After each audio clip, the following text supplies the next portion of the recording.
السلام علیکم ورحمۃ اللہ وبرکاتہ۔ ایک حاجی کے لیے سفر حج سے پہلے یہ بھی ضروری ہے کہ گناہوں اور نافرمانیوں سے توبہ کر لے، جو گناہ ہو چکے ہیں ان پر شرمندہ ہو اور نہ کرنے کا عزم مصمم کرے، تمام قسم کی گناہوں سے دور ہو جائے، اور یہ بھی خیال رکھیں کہ اپنی زبان اور ہاتھ سے کسی کو تکلیف نہ دے، جھگڑا نہ کرے، جھگڑا نہ کروائے،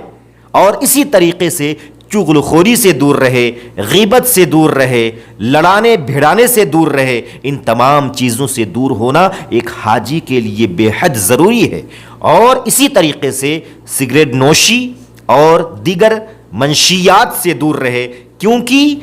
حج جو ہے بہت ساری چیزوں کا مطالبہ کرتا ہے، صبر کا مطالبہ کرتا ہے، اور اسی طریقے سے بہت ساری چیزوں کا متقاضی ہے، اسی لیے ان تمام چیزوں کو سمجھنا بہت ضروری ہے۔